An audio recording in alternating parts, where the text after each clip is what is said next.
I was trying to find this career with a sense of purpose, but also measurability and accountability. The reaction that we got when we went out to raise the first fund really embodied that polarized vision. It was explained to me in a very nice way that if we wanted to have an impact on lower income parts of the country, that we should be setting up a foundation and giving away money. And if we wanted to be serious about making returns, then we needed to forget the social mission and focus on the financial mission.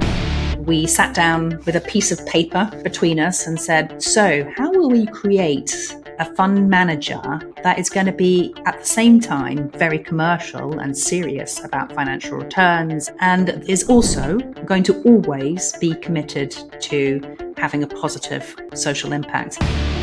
It is our view that improving lives socially and improving the probability that life can continue on this planet by thinking about climate and the climate crisis are inextricably linked. One of the first projects was looking at the possibility of investing in a microfinance bank in Mongolia. We were going to look at one of the branches of the microfinance organization, which was in the heart of the Gobi Desert. There isn't a road, just snow and sky and nothing. And the car broke down. This was the closest I've come to a life and death situation. Over 83% of you that listen to or watch this show regularly haven't yet subscribed to this show. So could I ask you for a favor before we start today? If you like the show and if you like what we do here and you want to support us, the free and simple way that you can do just that is by hitting the subscribe button or following us on your podcast app. It helps this channel more than you know. Thank you and enjoy this episode. Michele, it's great to finally connect. I've been looking forward to our conversation for a while now. Well, thank you, Scott. Delighted to be here. Thank you for inviting me. You've been referred to as one of the founding parents of impact investing. But with my guests, I always like to start at the beginning because I believe who we become is influenced so much by our early environment. And you were born in Leicester, England, but pretty quickly after that, you moved to North America and lived some of your formative years in Canada and California. So tell me about that and the home you grew up in and your parents. And I'd like to know, were there values in your household that have carried through to the woman you are today? Yes, I'm very much sort of born and bred here in the UK, as you say, born in the Midlands in Leicester and lived most of my childhood very much in this country. Actually, relatively little travel. Holidays used to be typically go to Yorkshire, maybe to Wales, maybe a rainy beach. There was a little bit of the exotic, though, as you say, in the very early years of my life, when my father, who is a sociology professor, got the great opportunity early in his career to spend a year in Vancouver and then a year in UCLA. Now, dating myself, this was in the mid to late 1960s.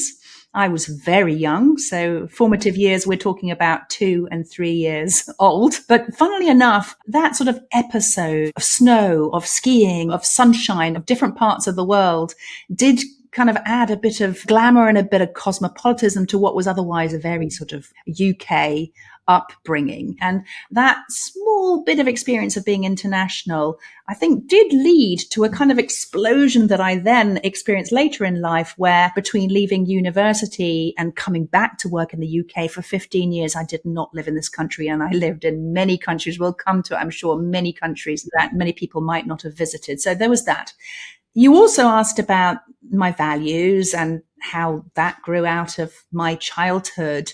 I think it's such an interesting question. And funnily enough, it's a question that I often ask people when I'm interviewing them for a role at my firm, at Bridges, because I'm trying to understand whether their sense of purpose and their alignment to our sense of purpose is deeply rooted and where it comes from. I actually find it quite hard to answer, though, in my own case.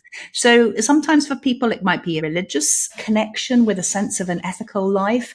For me, actually, I was born into a family with quite left-wing atheist parents, a sociology professor and a mum who subsequently then sort of went on to be a secretary and to do administrative work quite kind of quite left wing, quite political. I think for me, to some extent, it is rooted in some kind of nature of political ethics and a sense of the need for society to offer opportunity to everyone. I think my parents modeled that in the way that they talked about the world. My father modeled it in the way he talked to people. One of the things I've always noticed about him, he's been very successful in his life, but he's always very keen, in his college to talk to the college porter, in a restaurant to talk to the waiter, finds everybody fascinating. There was always somehow this value that was rooted in me about giving everybody the opportunity to reach their full potential.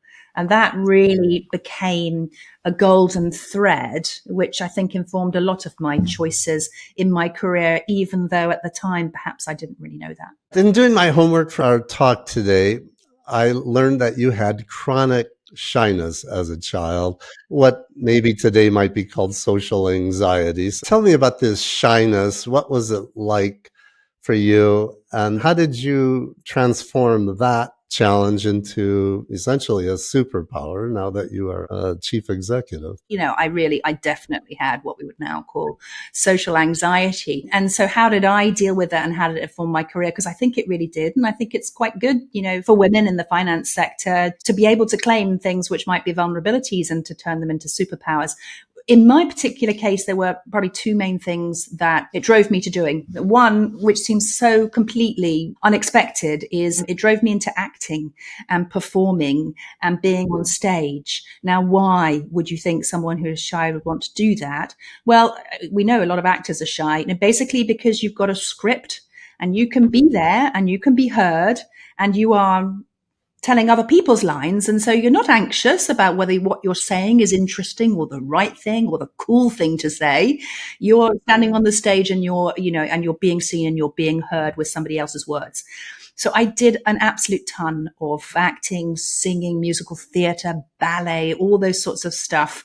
And that has helped me enormously in my career now, where, clearly I do have to do a fair amount of public speaking, and that could have been really hard for me. It actually is a comfort zone for me. The other thing it did was to drive me into where I might have strengths, since that was a weakness. And I was very fortunate to have the strength that I just sort of knew how to do the academic work at school. If you're not strong at hanging out with the friends, but at least you're strong at passing the exams in school, then you've got a foundation to build upon. And that was easy for me. And as a result, I was then fortunate to kind of go on and get this tremendous education. And that has, of course, sort of informed my career. You entered Oxford University in 1984 to study the classic trifecta of PP&E, politics, philosophy, and economics. What drew you to Oxford, and how did that experience shape your thinking and your future path? Well, actually, I grew up in Cambridge. You want to leave home when you go to university. In that sense, in terms of the Oxbridge choice, that was made for me. What did it give me? So I think the thing about a university like that is the teaching can be great. That's fine. What's almost more important is the students that you have the opportunity to be with. The main thing that I took away from my time at Oxford was the learning from these other extraordinary young people who'd come from all over the country to come to this great university. And so more than the subject, more than the teachers, sorry, guys, it was the opportunity to learn from other extraordinary people who are now in extraordinary places across this country and around the world. When you entered at Balliol College, it was just 5 years after they started admitting women. And I believe it was a ratio at that point, about 3 or 4 men to each woman, which I could imagine might have been nice social odds for a young, shy Cohen. You're coming from, I think, a state school background into this historically elite male environment. So what was that like, and how did you navigate that cultural difference? The little vignette I would give you is the first night at Balliol College, Oxford, like many other Oxbridge colleges, is spent in the Great Hall where you dine, where you've got the high table and the low table, and you've got these portraits. At that time, it has now changed, but at that time, all these portraits of oil paintings of men around these great high stone walls. And I'll never forget walking into that. You've got all those benches along very long tables, and they were filled with men in black tie. So men in suits. And that's such a small number of women. But also the very fact of black tie, bow ties, coming from the state education or public education sector, I had never thought about or imagined someone of my age wearing a tuxedo. Essentially, I will never forget that first evening and that feeling of difference. They then all descend down the stairs and they sing some traditional song to the college next door about how awful they are. Very public school, very male, very strange. But what a blessing for me in many ways, right? Because, well, first of all, the odds are good in terms of getting a boyfriend, of course. But more seriously, I was then going to embark on a career in which I would sit in many rooms with a similar kind of composition. So I've got over the shock and started to embrace the pleasure of the difference of being the female in the room. And in my career, now seen that really start to change. If I go back to Balliol, it's not going to look like that. The paintings on the wall are going to have plenty of women now, and there will be plenty of women sitting around those tables. Not so unlike entering investment management world at the time that you did either, because that was very much a man's world as well. Completely like going to the British Venture Capital Association annual summit in the early years. Very similar. After you graduated from Oxford, I guess this would have been around 1987, there's a fascinating pivot in your life, and you spent a year in Mexico. What were you doing there? So actually, I hadn't taken a year off before university, so I decided I would take a year off after university. My plan had absolutely been to go and work with refugees in the Near East, but the political situation was sadly too difficult, as indeed it is again there now.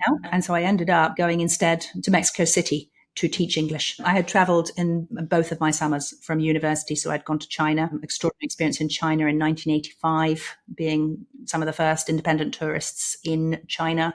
And then I'd spent time working with Palestinian refugees in the Near East, and then spent my year in Mexico. So by that time, I had certainly begun to overcome my fear of leaving the UK and rejoined my experience of being a global citizen. At some point, you thought about going into management consultancy? So I came back from my year off and I interviewed with one of the strategic consulting firms. I remember they told me that my problem was I didn't look them in the eye, so I wasn't going to get the job. And I thought, okay, well, so I guess I'm not cut out for that. Instead of interviewing with 10 more of them, which would have been the smart thing to do, I took a completely different course and I joined the small British charity that had taken me out to work on these refugee projects. And I joined it to lead their international operations. Yes, that was a very quick pivot away from a more traditional beginning to my career. In the end, I'm delighted I failed to make the right eye contact. What was your internal dialogue like when that didn't work out? What were you seeking then at that point when you wanted to go into charity work? What I was definitely really seeking, it was clear from a very young age. I didn't know what I wanted to do, but I just knew that I had to have some kind of sense of purpose, and I wanted to come home at the end of the day feeling that what I did was important. I was never just sort of after the money or just after the work or after ambition. So I knew it was about finding a sense of purpose. Back in those days, so we're back now in the kind of late 1980s, early 1990s, if you wanted to achieve a purpose with your life, you often thought, well, I should maybe go off and live a life of public service. I should be in the civil service. I should be in government. I should be a politician. Or you would think I should go and work in the non-profit sector, partly because this whole space in the middle that you talk about and that I've been in for decades now, responsible and impactful investing, didn't really exist as an option there. So the world was back. It was polarized. It was, make money or give away money. I went for the giving away. Not too long after that, I guess it would have been around 1989, you made another pivot and you decided to go to Georgetown University in America in Washington, D.C. to study for an MBA. And that was right around the time the Berlin Wall came down, which was another pivotal moment in history. So what made you decide to go to business school at that specific time? And how did the backdrop of all these events affect you? At that time, I remember I had three choices. I could go and join the management training program to become kind of a manager in the National Health Service, the UK's National Health Service. I could go and pursue the Foreign Office, or I could go and do this still then relatively new thing in the UK, which is an MBA in the United States. I reflected on my experience of working in the nonprofit sector and seeing very strong sense of purpose, but not necessarily in smaller British charities at that time, not necessarily a high level of professionalism or measurability of impact outcomes. I thought the solution was, we'll go and learn how to manage things. That's what it sounds like an MBA will do for you. And then go back into the nonprofit sector and try to manage it really well.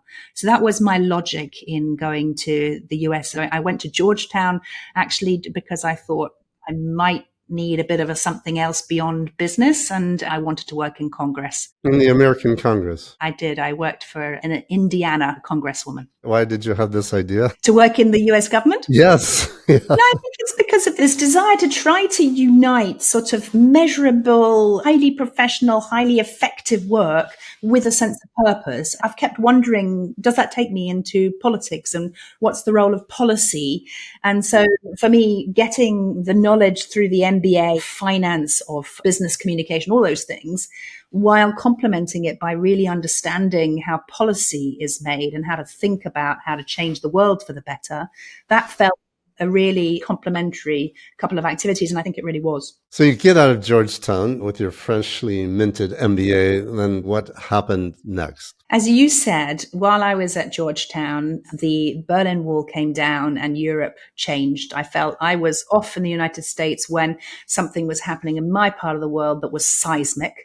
And so I went straight from my MBA into living and working in what was the former Eastern Bloc. I went through what we used to call the Iron Curtain. I moved to Hungary, where I was working for Ernst & Young, doing the valuations that were required to do privatization of state assets as those countries began to convert from state-owned and state-led economies to market economies. You started working for Ernst & Young, but then you ended up at IFC somehow doing development finance. So how did that happen? Working for Ernst & Young felt to me at the time that I wasn't at the heart of the matter. I was valuing things so they could be privatized, but I wasn't really involved in economic development, directly making positive change in that transition of Eastern Europe, and in pursuit still of this place where I could have sort of financial measurability and a sense of purpose, a sense of creating a positive impact.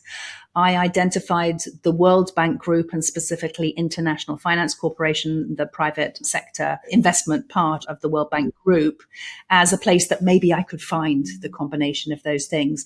So I got myself on a train, an overnight train from Hungary to Poland, to have an interview over in Poland with something called Polski Bank Rozwoju, which was actually a creation of the World Bank Group. It was a state-owned development finance institution that would take funding from the World Bank to help build the market economy in Poland.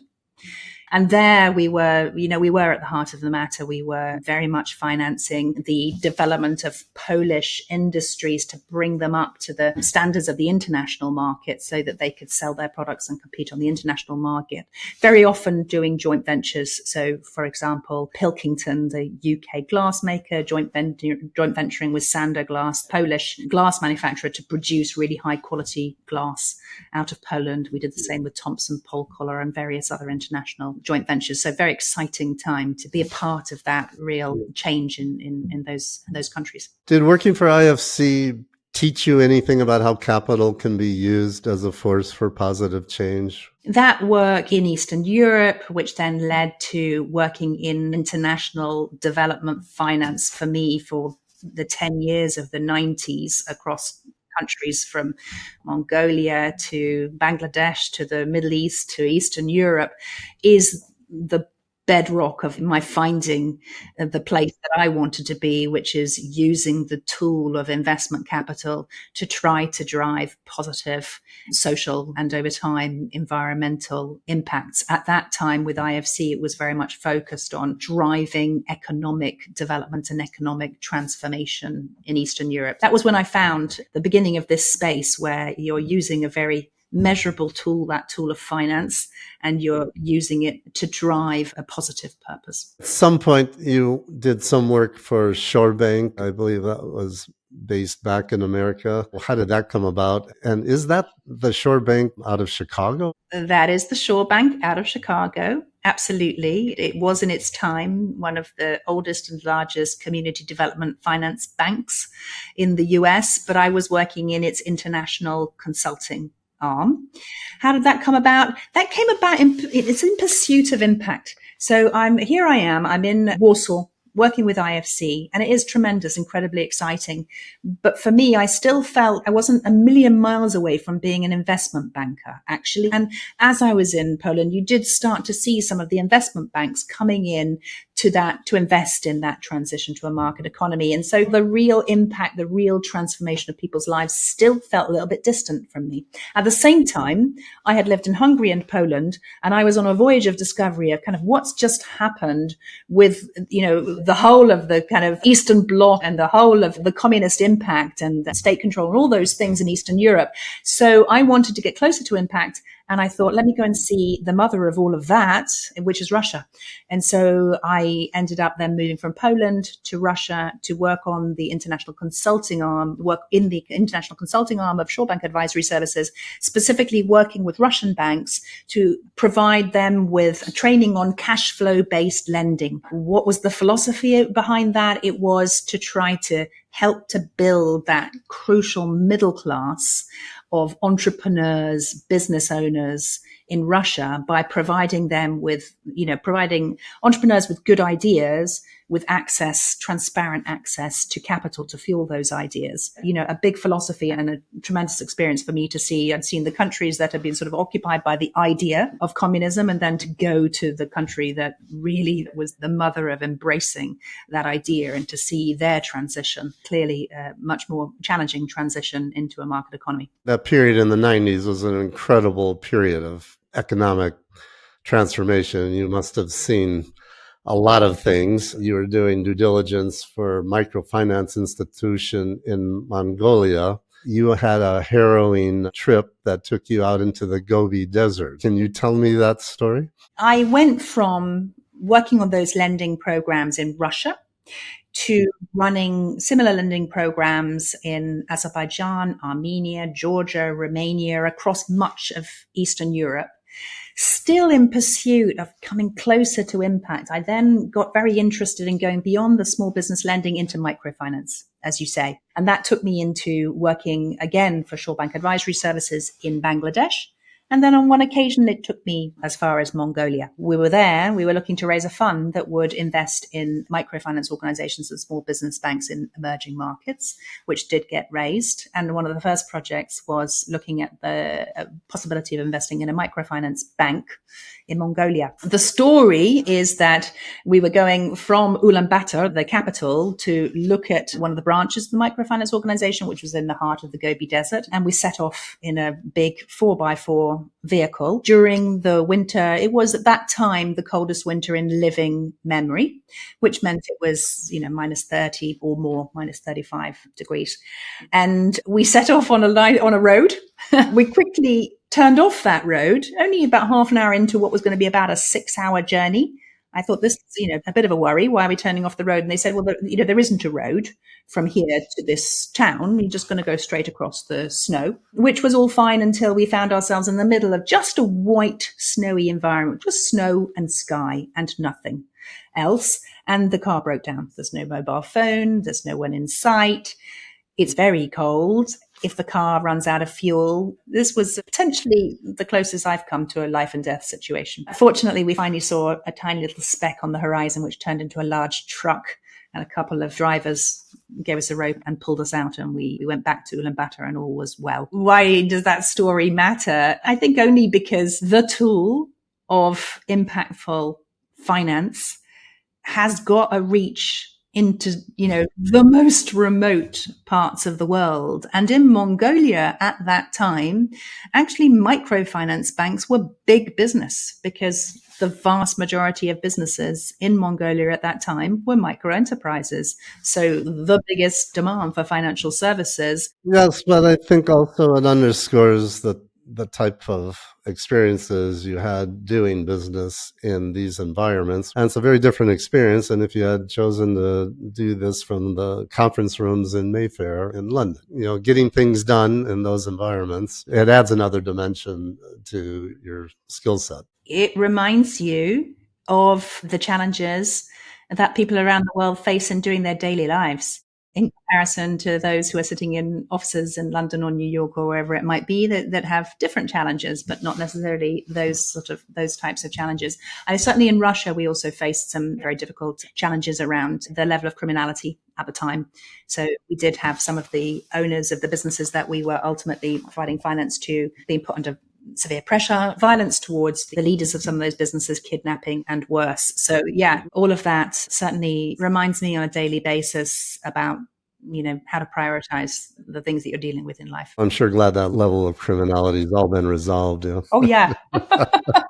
Around year 2000 comes another pivotal moment for you when you're asked to advise the UK Treasury's Social Investment Task Force, which was chaired by our mutual friend, Sir Ronald Cohen. So tell me about that. If you think of my life in chapters, the 1980s was education, the 1990s was international development finance, and then the 2000s was my return to the UK and my attempt to take what I had learned in international development finance and apply it in my home country, combating its own challenges of inequality and over time also the climate crisis. I was asked to come and advise the UK's Social Investment Task Force, chaired by Sir Ronald Cohen, which was appointed by the then Chancellor of the Exchequer, Gordon Brown. And it was a group of private sector and not-for-profit sector leaders that were tasked with answering the question, how do we change the way capital flows to try to break down some of the parts of the country, give more economic opportunity in parts of the country that are left out of a lot of the economic growth and dynamism that has been seen over the last couple of decades. That was the goal of the task force. I was asked to advise them because I had been doing this work internationally in international development finance, but I had also at the same time been doing quite a lot of consulting in the US on community development finance. And we wanted to try to learn from what had happened in community development finance, but how to inform how what was then a new government in the UK could try to use capital to offer economic opportunities in parts of the countries that had lacked those economic opportunities. Coming out of that led to the co-founding of Bridges Fund Management. Maybe you can make that bridge for me. To coin a phrase on bridge. Yes, exactly. Yeah, we wrote down 5 recommendations as a task force.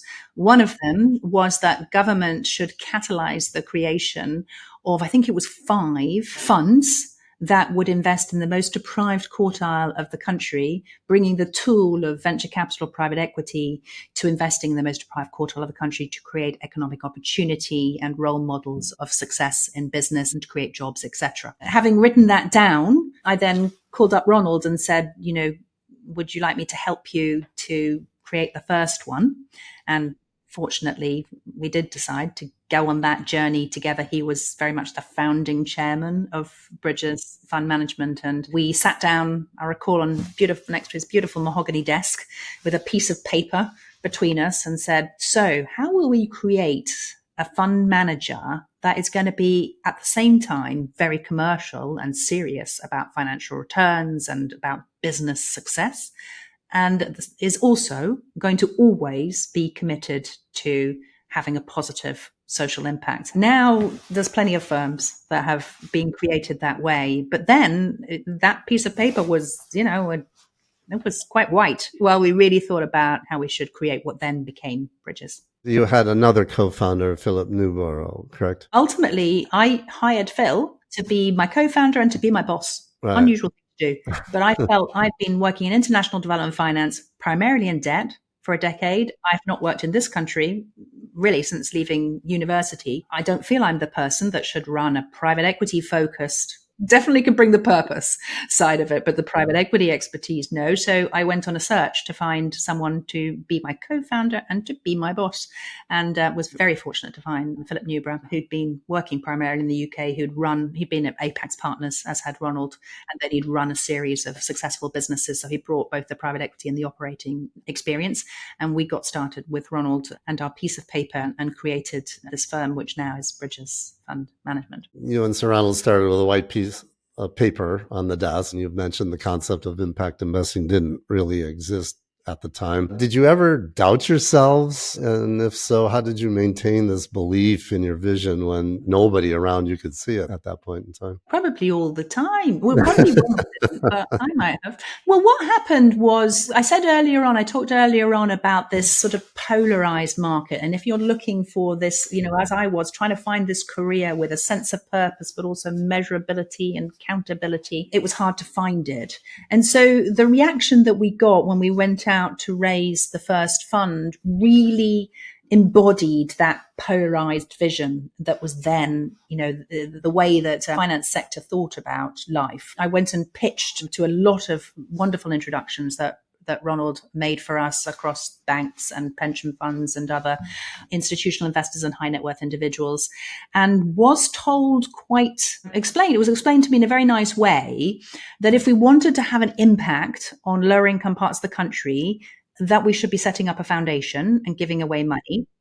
And if we wanted to be serious about making returns by investing in growth businesses, then we needed to forget the social mission and focus on the financial mission. That is the way that the finance sector did think about itself. It was very much focused on maximizing risk-adjusted return within what is, permissible by the regulators and the law. And things have changed dramatically since that point. But it was very much, that was the reaction. When they told you this, how did you respond to that kind of thinking? I responded by explaining case studies of businesses that we had come across where we felt that there was this real combination between the possibility of, if you would just give that business the capital and the kind of help and support that private equity and venture capital give to the companies they invest in, that you could see that the financial returns could be really strong. So we needed to have case studies of pipeline stories, tell stories about real businesses that were out there. But very honestly, we also needed catalytic capital. I don't think through just the force of my own persuasion or Ronald's networks necessarily we would have got that first fund off the ground. We were smart about the way we designed it. We knew that the private sector investors would not be ready for this at this point in time and would not necessarily believe the financial return story. So we asked the government to put in 10 million of the 40 that we raised in catalytic capital that would basically take a bond level of return and would go in first and come out last. So we changed the risk return parameters and we created a very early blended finance stack.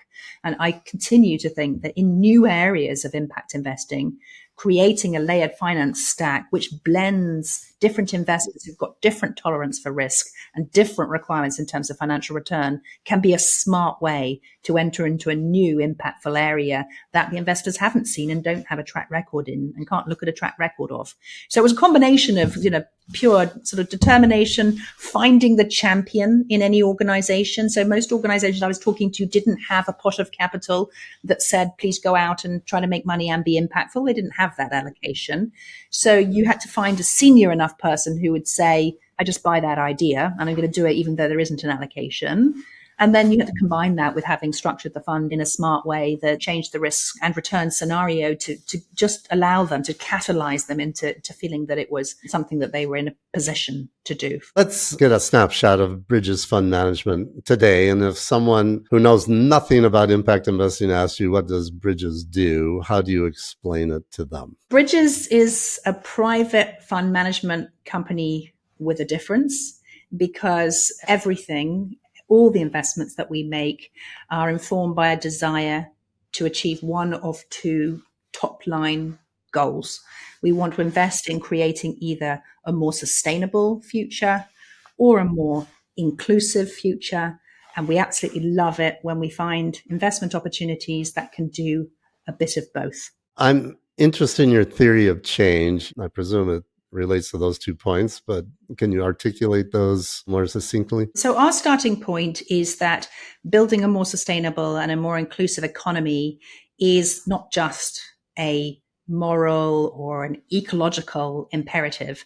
It's also a unique opportunity to create lasting economic and social value. Bridges is about finding different ways of tackling social and environmental challenges through investments. And we know that in many cases, by doing that, we're going to drive highly attractive returns to investors. So by supporting the transition to net zero and by helping more people to thrive, our inclusivity goal, we unlock human potential and we open up exciting growth markets. Our theory of change is that we can take the tool of financial capital and use it to address macro, social, or environmental challenges, whether it be through investing in growth businesses, whether it be through our property funds, investing in brown to greening of buildings, investing in the buildings where healthcare takes place, investing in buildings for an aging population,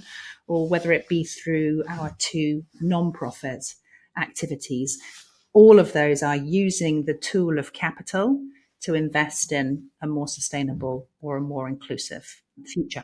Just to put some bookends around this, you started with 40 million quid. What is your total AUM today, and how many different funds do you have, and how many people, just to put some context to it? I like to think that 10 million in government catalytic investments, one of the very best uses of taxpayer money, because from that 10 million, we've been able to raise so far 2 billion sterling and counting, growing fast, all of which has been private sector investment. We started with the investment in growth businesses, if you like, private equity focused investing. A couple of evolutions that we've had. We've gone from just private equity into, thinking about how businesses can drive more sustainability and more inclusion, into thinking about the real estate in which perhaps those businesses sit or in which people live. And we've raised real estate funds. And then we also have an activity in outcomes contracts within the group. And we also have a philanthropic arm within the group.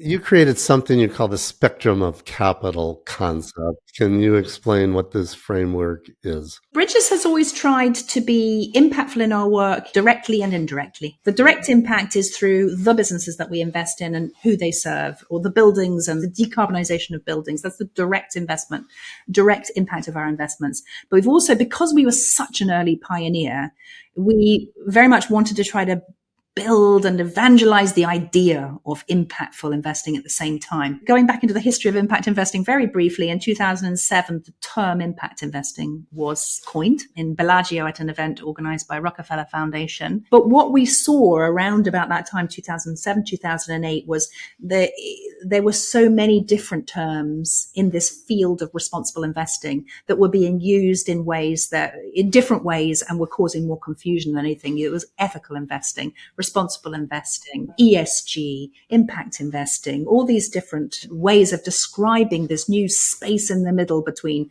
simply profit maximizing at any risk level and giving away all your money. And we felt that what was needed to kind of move the market along was to create a map of the different practices in that middle between those two polarized things: give away your money, make the most money you possibly can without regard. And we created this thing called the spectrum of capital, which just laid out the steps fundamentally from investing to maximize risk-adjusted return within whatever is regulated was on one margin. Moving in, we went to the reduction of risk through thinking about ESG considerations, into looking to increase value and opportunity through thinking about the environmental and social features of what you invest in, through to going further and actually seeking out investments because they help to solve social or environmental challenges, through then to doing that, but being prepared to trade off financial returns or take a higher risk, all the way through to the other end of the bookend of the spectrum, which is taking full risk, giving away your money to achieve impact outcomes. And we mapped all of those shades along this spectrum of capital so that hopefully then people could describe what they were doing in a way that investors could then tell the difference between the different investment opportunities in front of them. It went viral, actually. I think it's one of those things that just was needed to cut through a lot of confusion at the time. And we were amazed by how it's still used. The spectrum of capital is still used in many academic or other arena when they're talking about impact investing. You've already mentioned that you structured bridges around two major approaches, creating a more sustainable planet and fostering a more inclusive economy. Why these two specifically did you and Sir Ronald and Philip focus on that? And what's the connection between them? Thank you for saying that, because the connection is incredibly important. So just answering that question first, it is our view that actually improving lives socially and improving the probability that life can continue on this planet by thinking about climate and the climate crisis are inextricably linked. Why?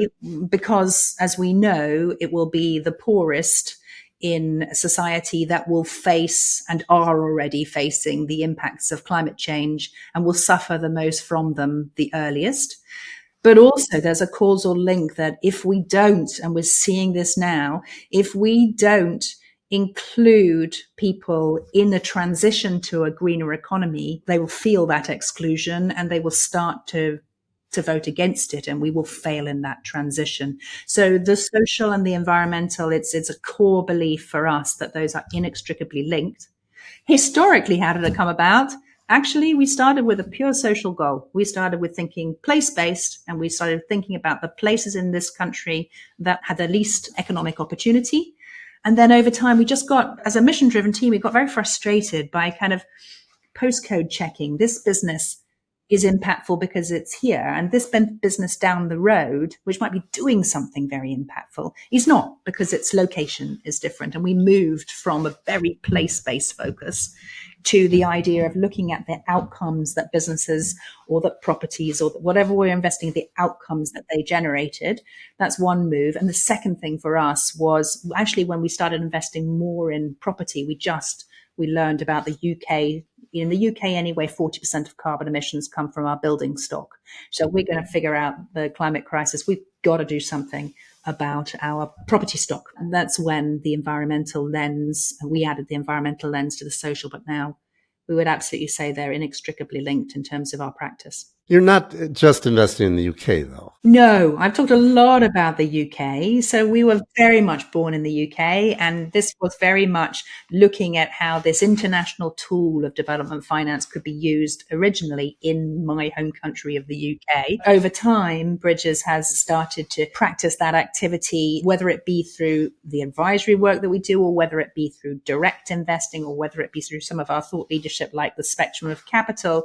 We're much more international than that. So we now invest in the UK and elsewhere in Europe, and we've also got emerging markets activities, and we've done some work in the US as well. Can you define what the just transition means to you in the context of your more inclusive vertical? Yeah, so it is this inextricable linkage, the requirement to include everyone in the transition to a greener economy. So that means thinking about, for example, the individuals whose jobs might be lost as we move from fossil fuel industry into a cleaner industry. How do we ensure that there's training to allow those individuals to convert to the new jobs? It's thinking in emerging markets context about how we get fairness in the fact that those economies have not yet gone through as much economic development, and now we kind of want them not to put more emissions into the atmosphere. So how are we going to balance that, allow those parts of the world to reach their full economic potential while doing it in a more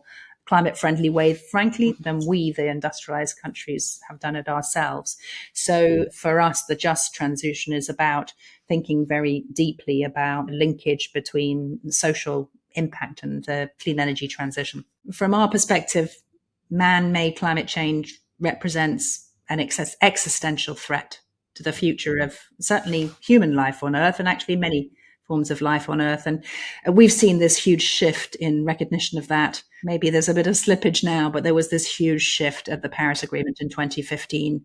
And that's where we've seen, a lot more of an adoption of the finance sector investing in those areas. But we're not going far enough fast enough. Giving some examples of what we are trying to do in terms of those areas. In property, we've said that the property sector has an absolutely critical role to play in the transition to net zero, being 40% of global carbon emissions, actually. And so some examples of some of the things that we are doing in property would be, one of the things I love that we're doing right now is we're taking unloved office buildings that, if they were brought back into full occupancy as offices, would be bad emitters in terms of carbon because they're old, leaky office space. And we are converting them, doing a massive environmental retrofit to convert them into co-living spaces. So we're able to achieve flexible living to meet the needs of a kind of post-COVID population, while also then being able to completely transform these buildings from brown to green, saving carbon emissions. That's an example in our property funds. In our growth funds, an example that I like because actually it is a just transition type investment is an investment we made through our inclusive growth fund in a company called Agility Eco. So Agility Eco serves the families that are experiencing fuel poverty. And as fuel prices went up, fuel poverty became really critical in Europe.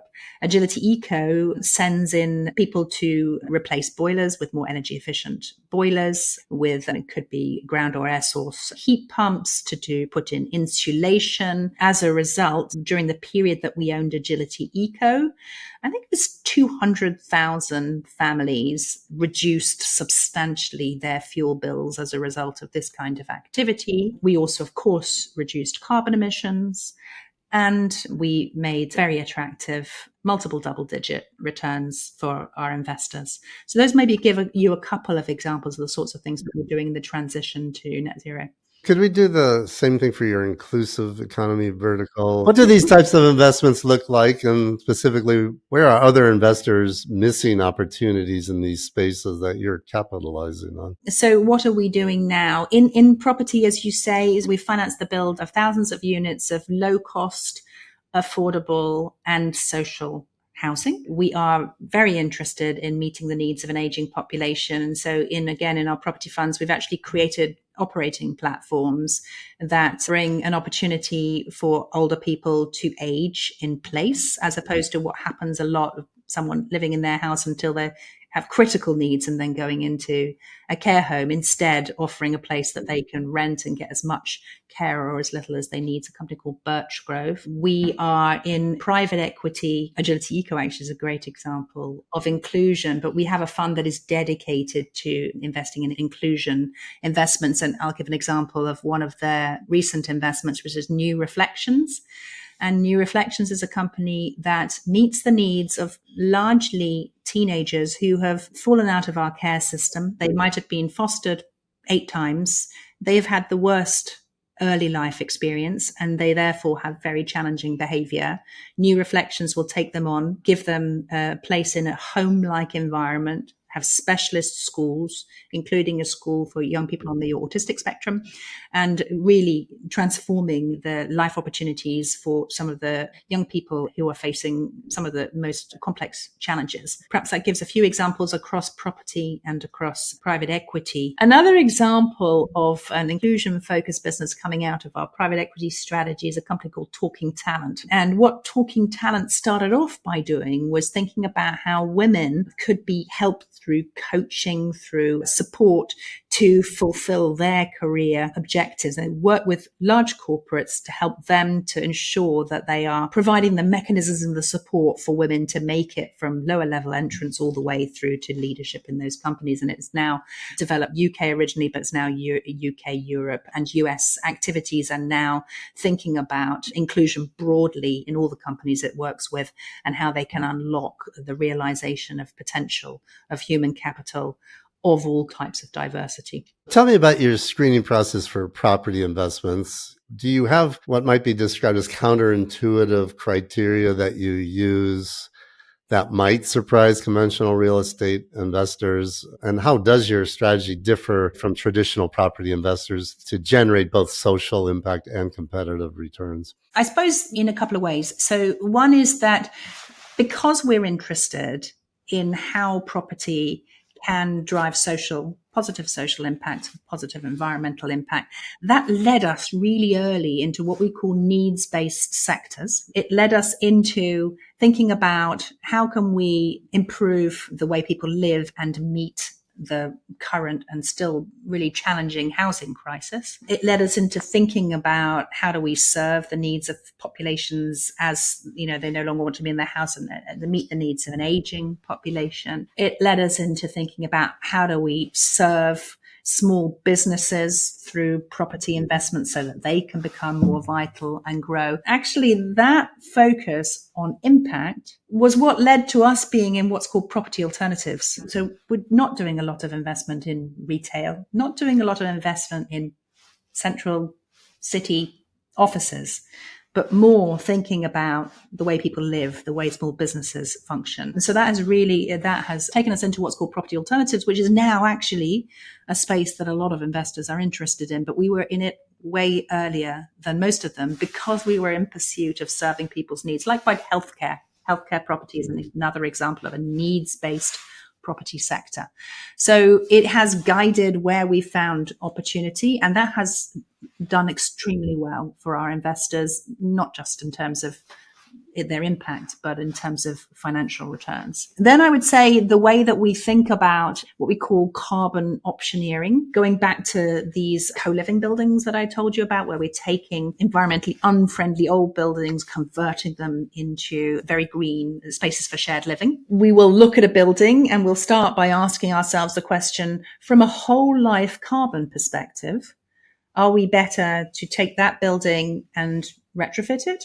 Are we better to knock it down and build a very environmentally friendly building? And we're trying to push the agenda on this discussion in property, because we hear a lot in property about people creating a carbon zero building. You need to dig behind that. Is that carbon zero in operation, or are you taking into account the building, the retrofitting? Is it whole life carbon? There is to date no carbon zero whole life carbon building that I'm aware of. Certainly not unless you're going to buy a lot of offsets. So how are you achieving this zero carbon? Is it by buying offsets, or is it by actually driving the carbon out of the building?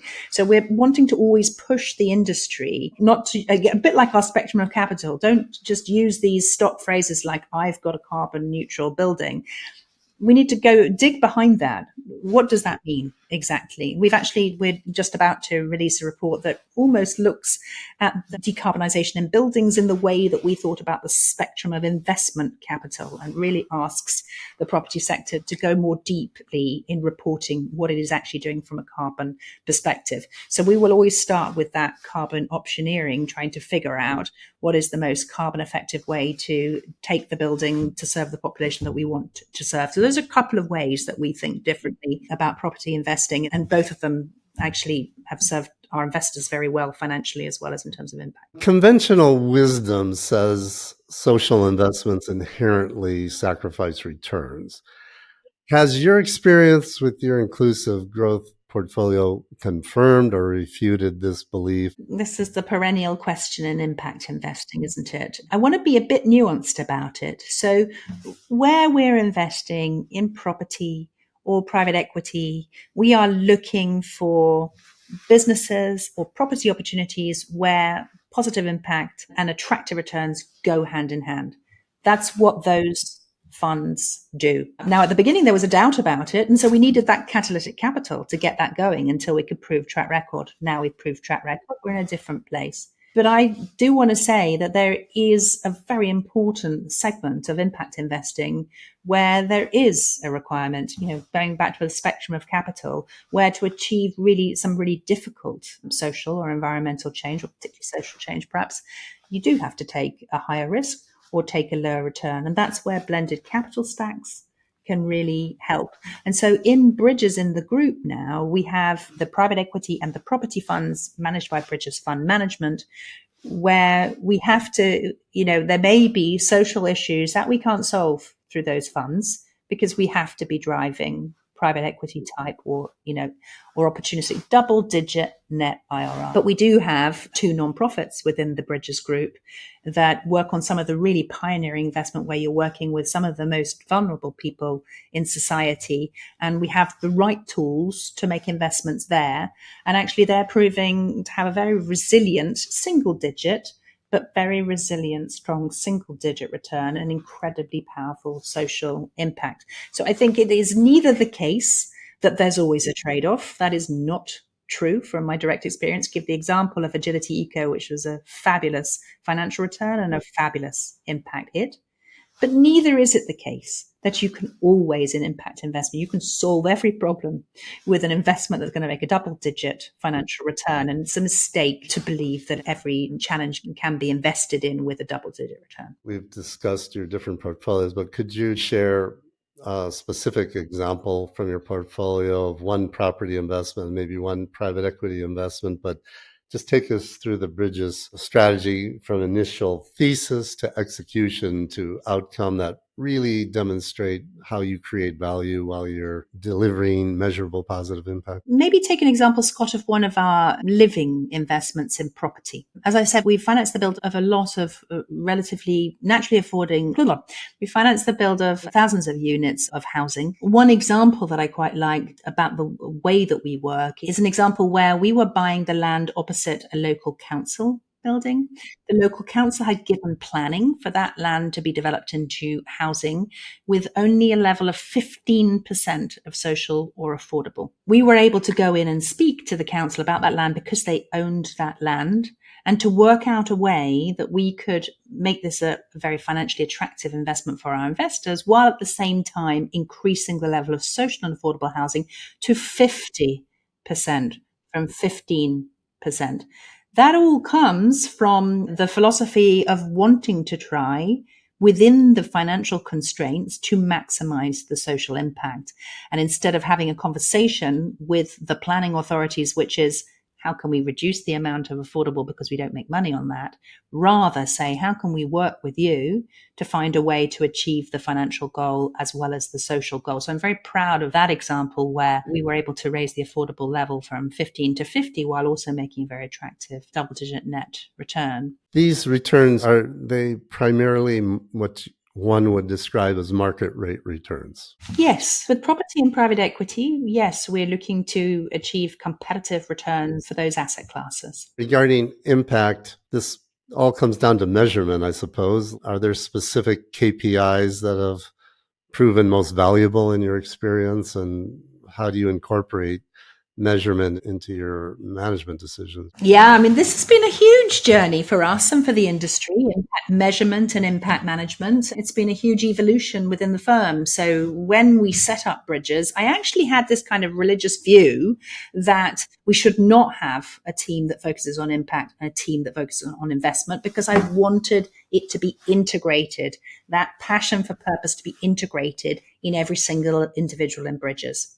So for the first 5 years at Bridges, we did not have impact professionals. We just, tried to set our goals and measure our impact as an investment team. After about 5 years, I realized there's actually just a certain expertise that goes with knowing the stuff that helps you to set those goals and to measure.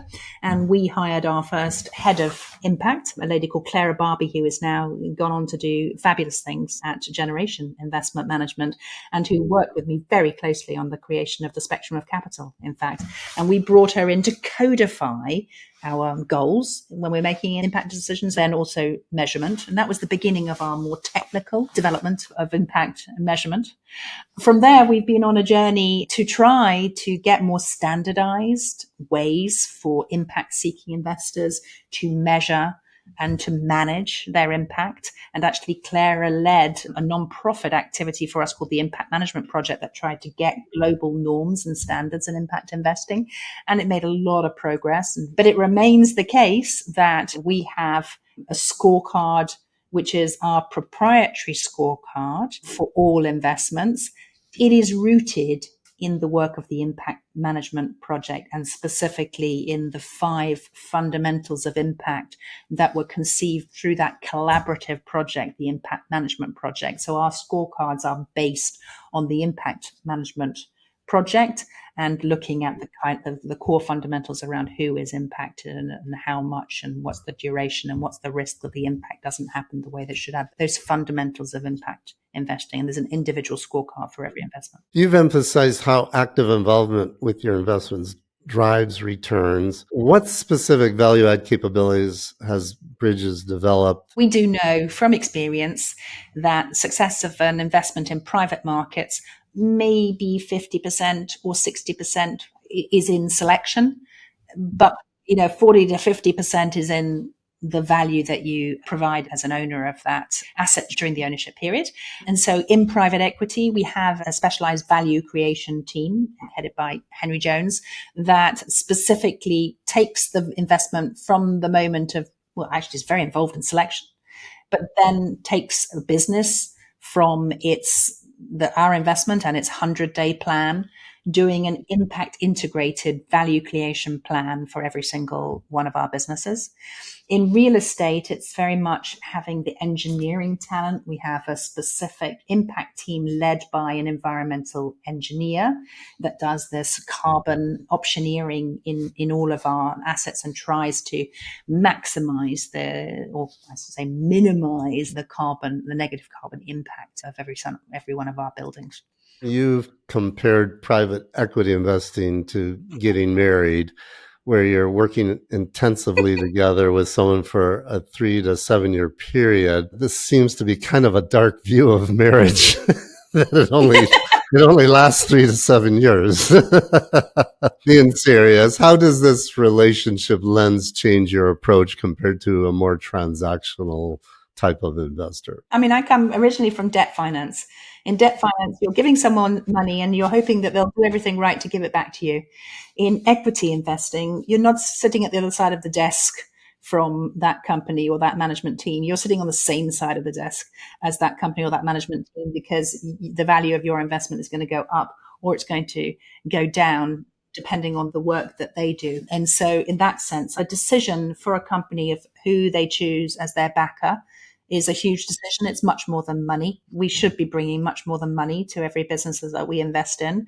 And in that sense, the value add that we should be bringing and the degree of shared risk as well as shared return and shared opportunity is very high.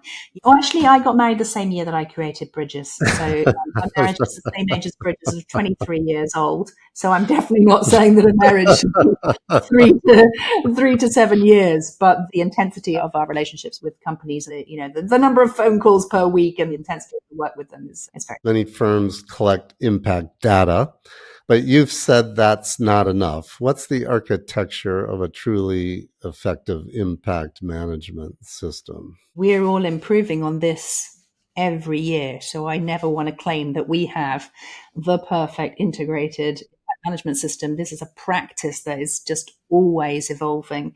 But as per our work with the Impact Management Project, what we've learned over time is that the key is to think about impact management rather than impact measurement. We learned that when we were actually going in and advising someone who was asking, I've made these impactful investments. Can you tell me whether they are impactful or not? And we were able to measure the impact for them, but because they never set out goals for what they wanted to achieve, it was very hard to say whether they were successful or not. The first key is to start with the impact goals for a fund manager, for a company that you're investing in. What are your impact goals? So when we make an investment in a company, then we're looking not only, of course, to forecast the financial return, but to forecast what the impact return might be, and then to measure the company against that impact return as well as that financial return. The second thing is I talked about that move from the idea that everyone could do everything, could make investments and also measure impact and do impact management and value creation. We now do have specialization, but we have put our impact management team inside our value creation function so that as we're building value in the companies that we're investing in, we're doing it in alignment with the impact metrics. And the final thing I would say is we've definitely learned over time that you can create such a dizzying number of KPIs for a company or for a fund that you are left none the wiser in terms of impact. I do think in some ESG investing, you can get to a bit of a checkbox where there's so many boxes to tick that you lose, I suppose, a focus on have you succeeded or have you failed? So we would root all our practice in what are the most material impacts that any business or any investment has. And then how are we going to pick the ones that are most materially bad and the ones that are most materially good and maximize the most materially good and minimize the most materially bad. So focusing on those metrics which are most business critical, most decision critical, most material, rather than getting to, an enormous checklist of different impact outcomes. Those would be three of the key things, I think, in terms of integrated. When you are hiring at Bridges, you have said that you look for people who are like a stick of Brighton Rock. Yeah. Social impact and financial turns written all the way through them. So, okay, let's unpack that for people who don't live in the UK. First, by explaining to people who have never been to Brighton or maybe have never heard of Brighton, what is Brighton Rock and what does this analogy mean? So I'm taking you to the seaside now in this country, which is, as I've already said, can be quite rainy. There's a wonderful candy or sweet called a stick of Brighton Rock. It is basically a long stick of candy, usually pink. And the way they've made it, the middle is white. And they have put words, it probably says Brighton, if you're in Brighton, or it says Scunthorpe, wherever you are. And those words go all the way through the rock. You see them at the top, and as you take bites, you can still see those words all the way down to biting to the very end of the stick of candy. That is seaside candy known as Brighton Rock. And when we started out at Bridges, because there was this polarization, you were in charity or you're in finance or you care about purpose or you care about financial returns. What we were trying to find was people who, were like that stick of Brighton Rock and that they had a very strong urge for commerciality and a very strong sense of purpose. And that is still at the heart of every hire that we make at Bridges, whether you're working on impact, whether you're working on transactions, whether you're in our fundraising and all the different specialized activities that we now have at Bridges, we're always looking for someone that has that blend of commerciality with a very strong sense of purpose. What specific interview techniques help you get to the bottom of this and identify these rare individuals? How do you know someone is through and through? We've worked quite hard on inclusion in our recruitment process now. So we actually, for a lot of jobs, we use a software called Be Applied. And that means that when we see the applicants, we can't see anything around gender. We can't see educational background. We just see their answers to questions, which is a pretty good start, actually. So our first sieve, not for all roles, but for many roles, is the answer to those questions. And that's, how we choose who to bring in for interview. That's the first thing. And then during the interview, if it's me, I do usually ask this question about, childhood and values. And just as you've asked me, and I try to identify, in part because now we've gone from no one wanting to work in impact investing because they didn't know what it was and it's quite risky and difficult to hire people, to a situation where it's just an incredibly appealing opportunity. And so we do need to try to detect the people who are deciding to do this because from a genuine point of view, as opposed to those that might be sort of slightly more late adopters of a sense of purpose. Beyond your for-profit investment activities, you've referred to some other operations Bridges has of several not-for-profit initiatives. I think some of the names I noted was Bridges Outcomes Partnerships and Bridges Insights and Bridges Impact Foundation. Why create this separate ecosystem approach rather than just focusing on the investment side? And how do these organizations support and enhance your core investment activities? It matters to me so much that Bridges is essentially this group of symbiotic activities that we do. So we talked a lot about Bridges fund management, the fund manager, private equity, growth companies, and property. But central to Bridges is this concept of how can we use intellectual or financial capital to solve social and environmental challenges. And one way we talked about the fact that we can share what we're learning, and sharing what we're learning was the impetus behind the creation of Bridges Insights. Bridges Insights essentially brings together the knowledge within Bridges and shares it across the Bridges group. And then it also offers external advice and writes reports and shares what we're learning to try to help to build the field.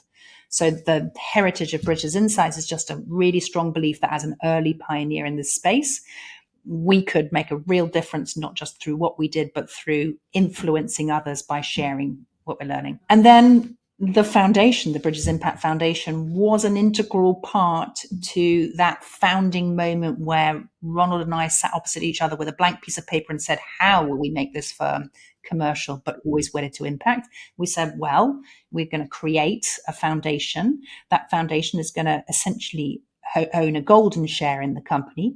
And if those that come after me and the founders maybe want to lose touch with that sense of the mission of the organization, the foundation has got a casting vote of any change in the mission. And what's more, we said, well, how will we attract these individuals who are very genuine about impact? And we thought, well, we think that those individuals would be motivated by financial incentives, carry, alongside investor success. But that wouldn't be enough for them. They would also want to feel that as they generated that carry, that some of that carry was going to make the world a better place. So we're going to commit that about 10% of all of our carry payments will go into the Bridges Impact Foundation. So the Bridges Impact Foundation can solve challenges, can work on our mission of a more inclusive and a sustainable economy, but through the tool of philanthropy and venture philanthropy, where we're not driving returns, we are just driving impact.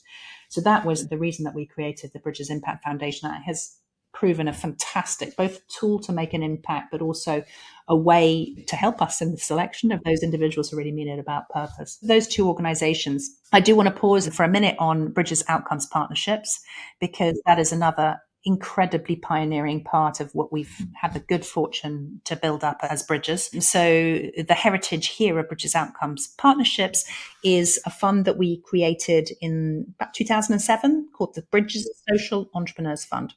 Bridges Social Entrepreneurs Fund was meant to step into a gap, which was for those businesses where they were not maximizing profit. They might be employee owned. They might be owned by a charity. They might be community interest companies, social enterprises. So we created a fund for them. That led to us understanding about a new way of making investments, which used to be known actually as social impact bond investing or pay for success, and has now evolved into the concept of outcomes-based contract investing.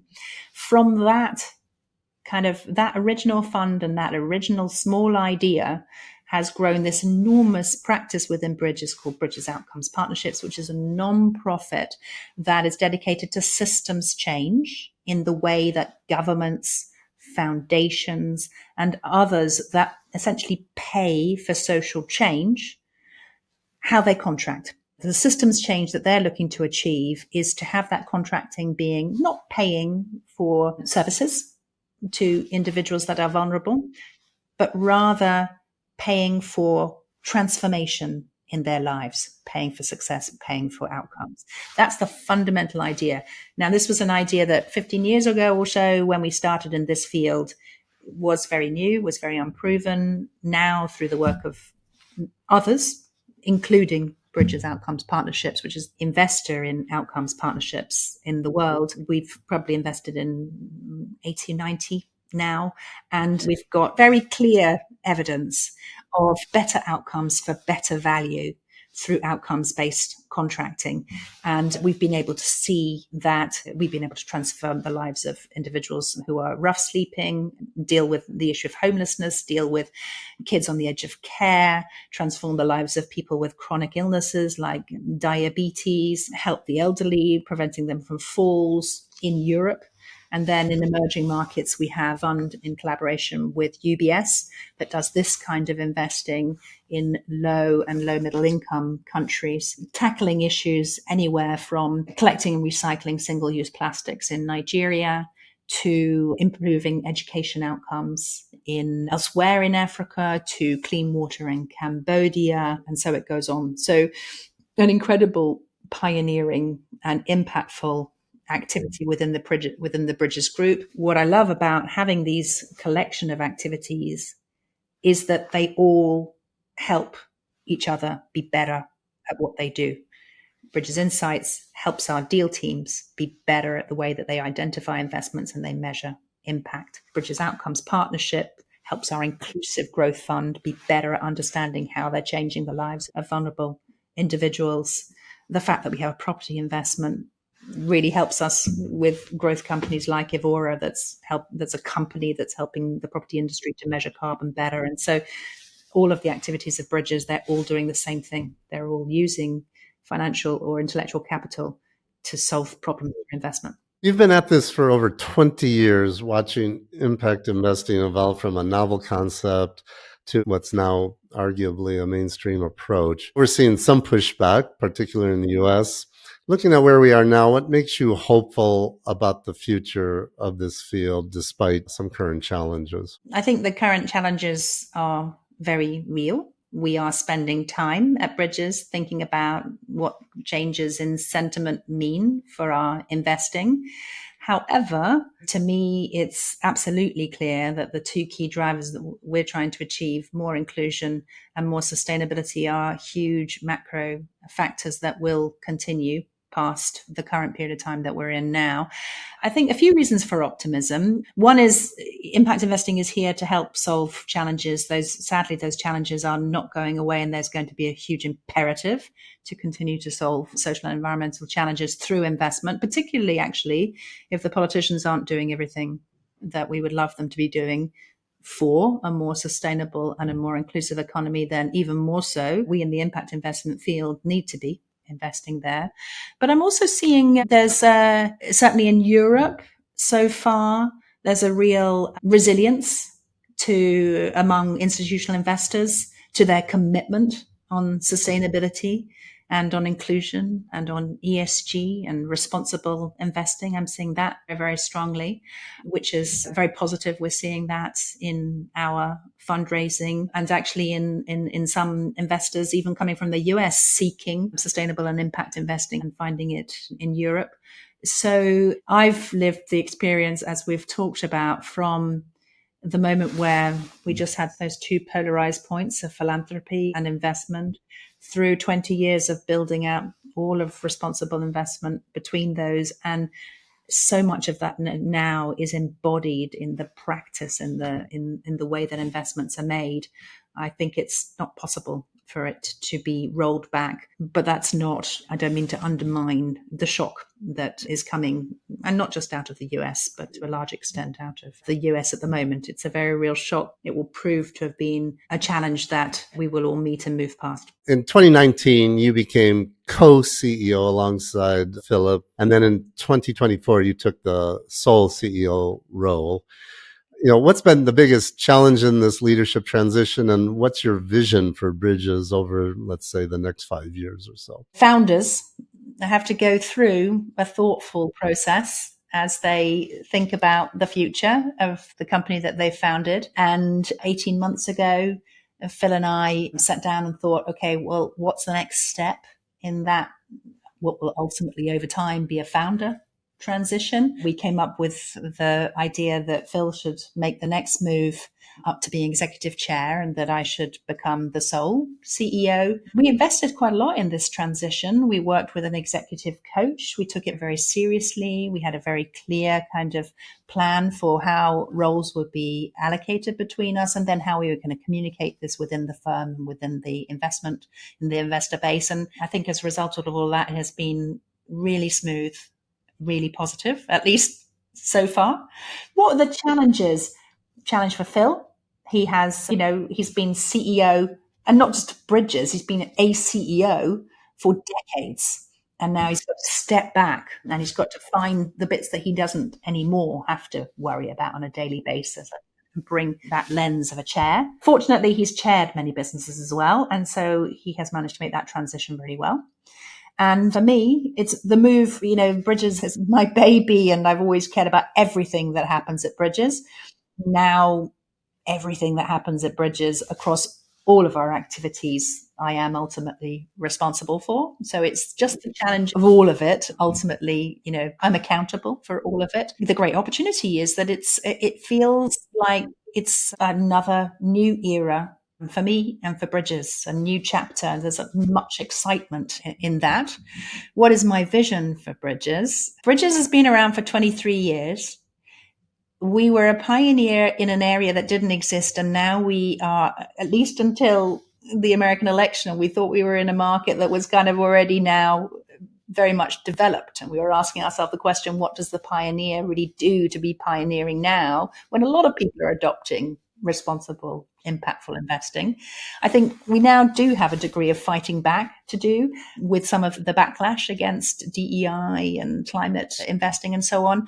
That's a pretty comfortable place for Bridges. So Bridges' goal for me has always been to be the specialist in sustainable and impact investing, to be trying to look at what are the new things, the new problems that can be solved through investment, to continue to try to pioneer. And so expect to see in the future Bridges expanding its geographic reach, as we have recently with SDG outcomes into emerging markets, for example. Expect to see us evolving the way we think about impact investing. Most recently, this division between inclusive and sustainable in our private equity. So we'll continue to evolve how we think about impact outcomes.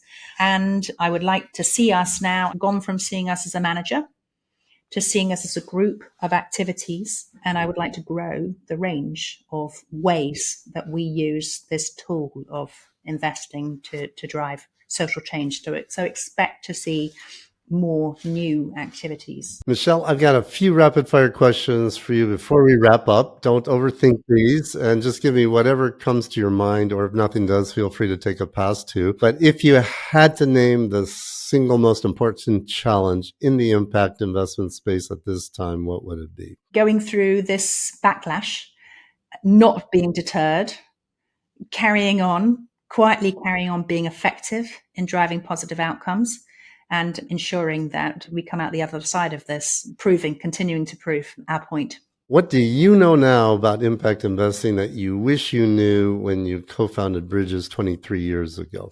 I wish I knew that our goal to try to not only make impactful investments ourselves, but try to influence others had some chance of working. I would never have believed that the industry would come as far as it has in the last 20 years. Can you describe an investment that you had some level of skepticism about, or maybe so much so you didn't even invest, or maybe you did invest, but you were still skeptical of it and it performed way better than you expected? And what was the lesson learned from that? I think for me, that has to be Agility Eco. Agility Eco was a really difficult company to invest in because its revenue entirely driven by policy. And we're always very anxious. And this is often the case when you're trying to achieve social or environmental goals, that there is some governmental risk. And we had to look really long and hard at ourselves in terms of that binary risk. And it's ended up being a fabulous success and a fabulous exit. What did we learn from that? We've gone on to learn is that given that there can be this linkage between decisions of politicians and success of impact companies, we need to be better at reading the political landscape. And so that's why we've now connected the work that we're doing with lots of government and local authorities in outcomes with the work that we're doing in the inclusive growth funds, so that rather than trying to completely avoid government risk, it's hard to do that and achieve strong impact, instead we're going to try to be among the best at judging political risk. If someone wants to get into the impact investing space, and I'm referring most likely to someone a lot younger than either you or I, where would you advise them to start? Well, not necessarily the way I did, going into the charitable sector and then just searching around, and it all makes sense when I look back, but at the time it didn't. But in all seriousness, I do want to say to young people, really some of the most interesting careers are not the ones that are planned from the beginning. They are the ones where you follow your heart. So to some extent, I do mean it. You follow your passion, you follow your purpose, and you don't necessarily take the traditional course. Having said that, if you can pick up some serious financial skills and then come into the impact investing field through consulting, through finance, that is certainly a brilliant way to start. But be sure while you're there that you're pushing the organization you work for, asking what they're doing in terms of impact outcomes, using your voice to promote that within that organization. And you never lose that commitment to purpose. Michele, this has been fascinating for me. So many stories that you've got. I really want to thank you for taking the time to dive deep with us today on this. I've certainly learned a lot. I'm sure everyone listening to this has learned a lot. And also want to thank you for your commitment. You've stayed the course there and really pioneered this industry. Thank you for all your efforts. And before we wrap up, tell everyone where they can find out more about Bridges Fund Management and all of the amazing work you guys are doing there, your websites and social media and all that good stuff. bridgesfundmanagement.com. We're trying to do more and more on LinkedIn. Those will be the two places to please come and find us. We're very keen to have people know about our work, comment on our work, foster partnerships. So everyone go to bridgesfundmanagement.com. Lots of good information there and interesting things going on. Michele, thanks again. Thank you so much, Scott, for the discussion. I enjoyed it. Goodbye, everybody. You've been listening to SRI 360. If you enjoyed it, please hit the like button and subscribe to get future episodes. You can find an archive of all previous podcast interviews and more articles and information on SRI, ESG, impact investing, sustainable investing, and socially responsible investing at our website, sri360.com. If you'd like to read more lessons learned from world-class SRI investors, get a copy of Scott Arnell's book, Sustainable and Responsible Investing 360. It's a must-read for anyone wanting to know more about investing for positive social, environmental, and ethical impact, all with market financial returns. These are the stories and tactics of those leading the way as sustainable and responsible investing goes mainstream. Sustainable and Responsible Investing 360 is now available in hardcover, ebook, and audiobook format wherever books are sold.